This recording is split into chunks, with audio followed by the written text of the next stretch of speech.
జగిత్యాల మండలం లక్ష్మీపూర్ పొరంల గ్రామాల్లో ఐకేపీ వరిధాన్యం కొనుగోలు కేంద్రాలను ప్రారంభించిన సంజయ్ కుమార్ అనంతరం మాట్లాడుతూ దేశానికి అన్నపూర్ణగా మన తెలంగాణ అవతరించిందని, దేశంలో పంజాబ్ను వెనక్కి నెట్టే స్థాయిలో మన తెలంగాణ ప్రభుత్వం రైతులకు అన్ని రకాల సౌకర్యాలు కల్పిస్తోందని, తెలంగాణ రాష్ట్రంలో నడుస్తున్నది రైతు రాజ్యమని, తెలంగాణ వచ్చే నాటికి వరిధాన్యం కొనుగోలు 3,400 కోట్ల కానీ ప్రస్తుతం తెలంగాణ ప్రభుత్వం 19,811 కోట్ల ధాన్యం కొనుగోలు చేసిందని, మొక్కలు గతంలో 500 కోట్లు ఉంటే ప్రస్తుతం 1,652 కోట్ల మొక్కలు కొనుగోలు చేసిందని, ఇలా అనేక పంటలను గతంలో కంటే ఎక్కువ 5 రెట్లు కొనుగోలు చేస్తున్నామని, ఇదంతా రైతులకు నిరంతర కరెంటు, నీటి వసతి, సకాలంలో ఎరువుల పంపిణీ, పంటకు పెట్టుబడి, ఇలా పంట దిగుబడి, సాగు విస్తీర్ణం పెరిగిందని ఆయన అన్నారు. కార్యక్రమంలో ఎంపీపీ గాజల్ల గంగారాం గౌడ్ తో పాటు AMC chairman Damodara Rao, PSC chairman Mahipal Reddy, సర్పంచులు జాన్ నారాయణ గౌడ్, ఎంపీటీసీ సునీతా లక్ష్మణ్, రైతు బంధు మండల కన్వీనర్ రవీందర్ రెడ్డి, జిల్లా యూత్ అధ్యక్షులు దావా సురేష్, ఆత్మచరణ్ రాజిరెడ్డి, నాయకులు అంకం సతీష్, చిత్తరి శ్రీనివాస్, గరవందుల గంగన్న, సత్యరెడ్డి, నాగేష్ గౌడ్, పురిపాటి రాజిరెడ్డి,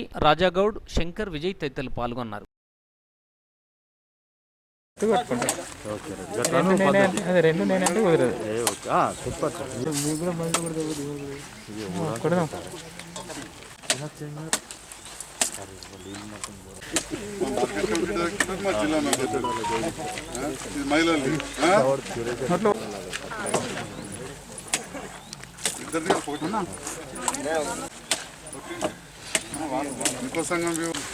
ఇది కట్టే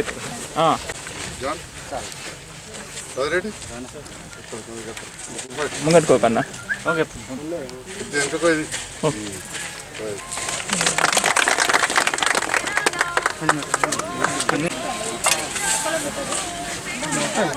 సార్ ఇటు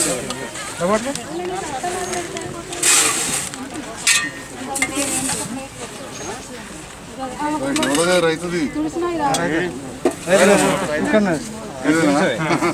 మాస్టర్ ఎంత వచ్చింది వస్తుంది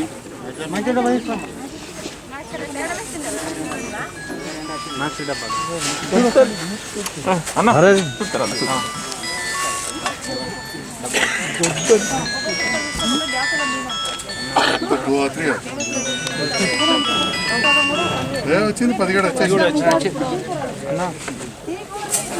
లోపల ఏముంటుంది. ఈరోజు ఐకేపీ కొనుగోలు వడ్ల కొనుగోలు కేంద్రానికి ఇచ్చేసినటువంటి ఎమ్మెల్యే గారికి, అలాగే ఎంపీపీ గారికి, మార్కెట్ కమిటీ చైర్మన్ గారికి, ట్యాక్స్ చైర్మన్ గారికి, అలాగే వివిధ గ్రామాల నుంచి వచ్చిన సర్పంచులు, ఉప సర్పంచులు, ఎంపీటీసీలు, నాయకులు అందరికీ నమస్కారం. ఈరోజు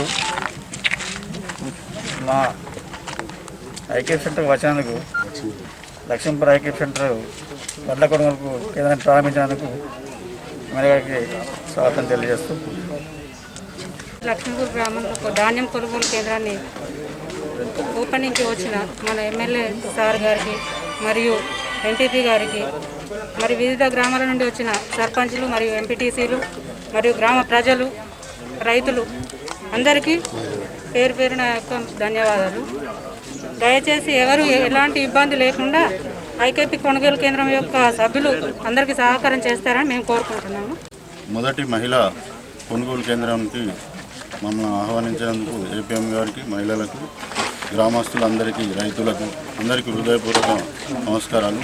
టోకన్ పద్ధతిలో మహిళలు, రైతులు కానీ ఓళ్ళకోళ్ళు కోఆర్డినేట్ చేసుకొని మనం ఇంతకుముందు ఏ విధంగా కొనుగోలు ప్రారంభించినామో అదేవిధంగా మనకు పూర్తిగా మేము కూడా మీకు అందుబాటులో ఉండి అన్ని విధాల ఎమ్మెల్యే గారు కూడా గంట లారీలకు కానీ ఎలాంటి ఇబ్బందులు ఉన్నాయని అన్ని విధాల సహాయ సహకారాలు అందిస్తామని కోరుకుంటూ మరి అవకాశం ఇచ్చినందుకు.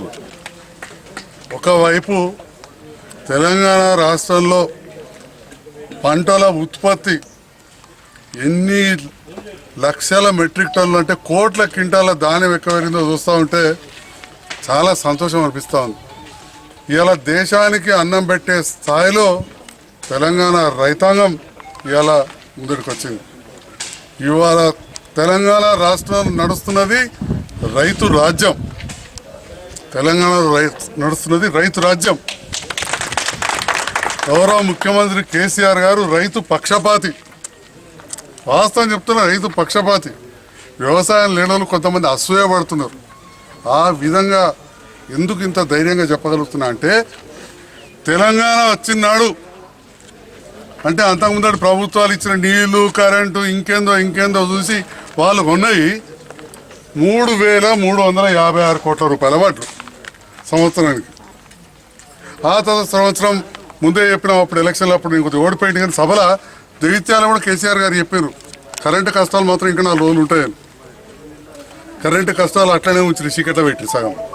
తర్వాత సంవత్సరం 3,450 కోట్లు అంతే. అటెనక కొద్దిగా కరెంటు మెరుగు కాగానే చెరువులు తవ్వుడు మొదలు కాగానే 7,000 కోట్ల వడ్లు కొన్నాం. మళ్ళీ అటెనక సంవత్సరం 13,000 కోట్లు కొన్నాం. పోయిన సంవత్సరం కొన్నాయి 19,811 కోట్లు. ఒకటి కాదు, రెండు కాదు, ఎక్కడి 3,400 కోట్లు. ఇంకా పాతదిత్త వేరేసం వద్దు. తెలంగాణ వచ్చే నాటికి తెలంగాణ ప్రభుత్వం సేకరించిన అంటే రైతులు పండించినవి 3,400 కోట్ల రూపాయల వడ్లు మాత్రమే. కానీ ఇవాళ పోయిన సంవత్సరం 19,811 కోట్ల రూపాయల వడ్లు కొని దేశంలోనే నంబర్ 2 స్థానంలో ఉన్నాం. ఎక్కడ ఉన్నది 2వ స్థానంలో ఉన్నాం. అదేవిధంగా మొక్కల విషయానికి వస్తే అంతకుముందు తెలంగాణ రాకముందు 500 కోట్ల రూపాయల మొక్కలు కూడా కొనలే. తెలంగాణ వచ్చిన సంవత్సరం 500 కోట్ల రూపాయల మొక్కలు కొన్నాం. పోయిన సంవత్సరం మనం కొన్నాయి 1,652 కోట్ల రూపాయల మొక్కలు. ఈ రకంగా మినుములు, పెసర్లు, కందులు, సోయాబీను, పొద్దుతిరుగుడు పువ్వు ఇవన్నీ కూడా మన ప్రభుత్వం, జొన్నలు ఇవన్నీ కూడా అంతకుముందటి కంటే ఎక్కువ రెట్లు కొన్న తప్ప తక్కువ కాదు. రైతుల కోసం తెల్లం దానిక భార్య పిల్లల్ని విడిచిపెట్టి ముసలి వాళ్ళైనా కానీ యువకులైనా కానీ రకరకాల కష్టపడి పొలాలలో పోయి కరెంటు కోసం 11 కొట్టంగా 12 కొట్టంగా మబ్బుల 3 కొట్టంగా ఎప్పుడొస్తుందో చూసుకుంటూ అక్కడనే పన్న రోజులు రైతులను గుర్తున్నాయి. ఇప్పటికి కూడా కొంతమంది కావాలని చేస్తున్నారు. అంత తక్కువ జ్ఞాపక శక్తి ఇవ్వలేక ఉండదు. నేనే గిన్ని లెక్కలు చెప్తున్నట్టు రైతులకు తెలియదా ఎంత కష్టపడ్డాను. కానీ ఇవ్వాలని పరిస్థితి పొద్దున్నారుగా కష్టపడి పనిచేసి, వట్టికి కాదు, పొద్దున్నారుగా కష్టపడి పనిచేసి రైతు కష్టపడడానికి ఫలితం కూడా ప్రభుత్వం అందజేసే స్థాయిలో పనిచేస్తాం.